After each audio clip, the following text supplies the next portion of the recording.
in his summation that he knew that I didn't kill anybody. I am sick right now because that child is in jail.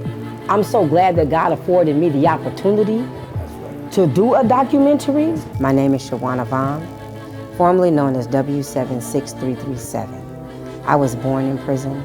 I went to prison.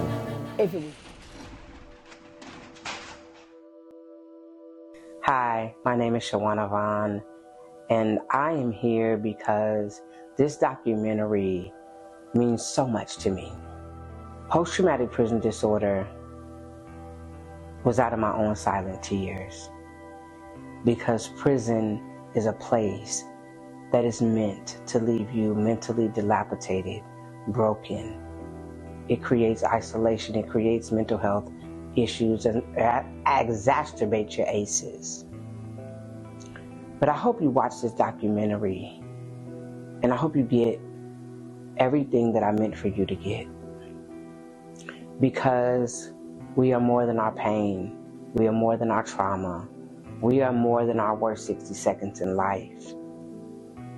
And post-traumatic prison disorder is a look at the mental health toll that prison has and what it looks like to return back to society. How do we want our neighbors to be? Because mental health is not a privilege, it's a human right.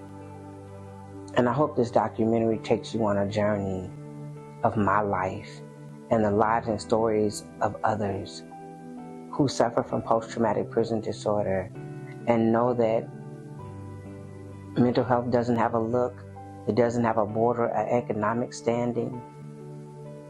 It just is. And I hope you understand that out of tragedy comes triumph.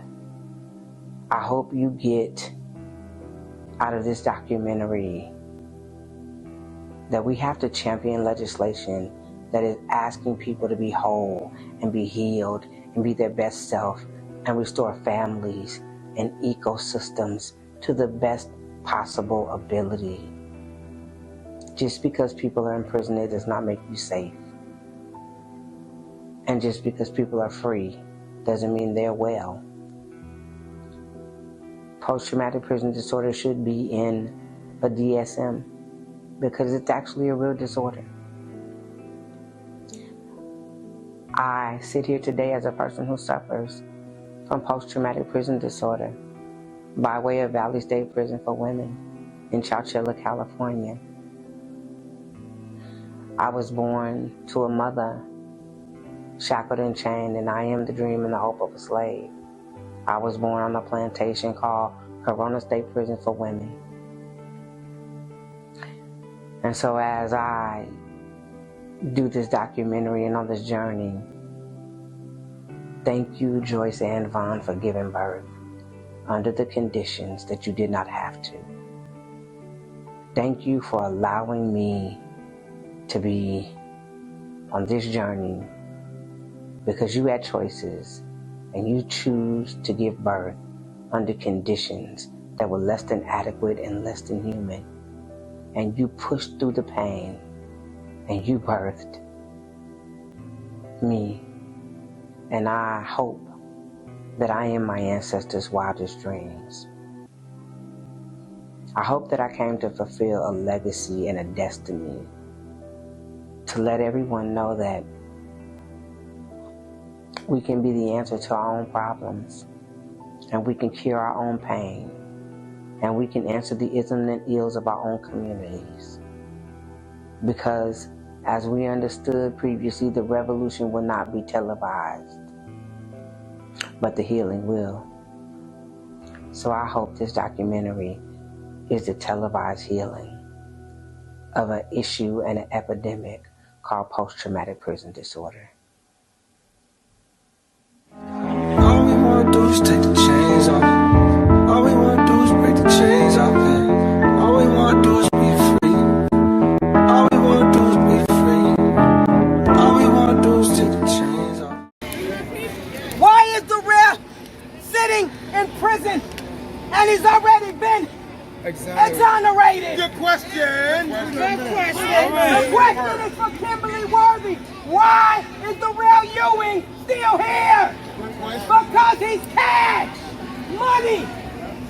I don't know if y'all know, black people are the new blood diamond. We don't got to go to Africa for minerals and resources. Everybody on the shirt is the resource. We are the blood diamond. Systemic racism. Because Michigan gave him no resources to do so. They didn't give me They give him nothing. I'm standing here in the gap for my people with the only mass incarceration mental health bill in the country. Better say it. Post-traumatic prison disorder, Shawana, W76337. Because everybody that goes incarcerated has mental health issues. Nobody comes home well. That's right. So the fact of the matter is that we got too many innocent people that are not well. My name is Glenn Martin. People always ask me, why do I support the post-traumatic prison disorder bill that we have here in New York? I'll tell you why. As the person who led the early efforts to close down Rikers Island, one thing I learned in that process is that if you're not bold and courageous and like going into the deep end of the pool on criminal justice reform, then whatever you come out with is going to be hugely incremental.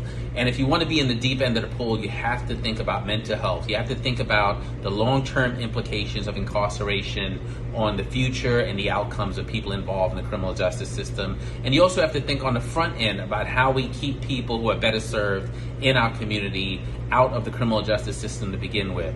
So this particular bill is a bill I support.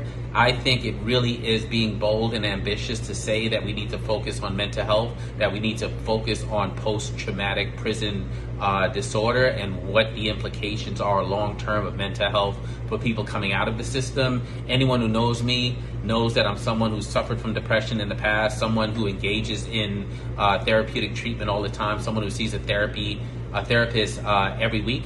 And so I'm in support of this bill, and I think anyone who cares about preventing future crime, anyone who cares about victims, anyone who cares about a compassionate criminal justice system should be in support of this bill. Thank you. I've been lost, I've been down and out and lonely. Yeah. I've been suffering at a job in a world that tries to own me. But when I wake up every morning, there's an image of a better place. And with that being said, that very thing is Shawana Bond, a former prisoner now helping other prisoners get their lives together.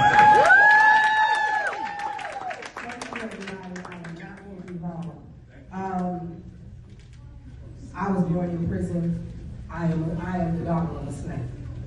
Y'all talking about 16, 19, I'm talking about April 15, 1978 at Corona State Prison for Women. My mother birthed me shackled and chained with no other option. So I am the descendant of a slave and I owe her.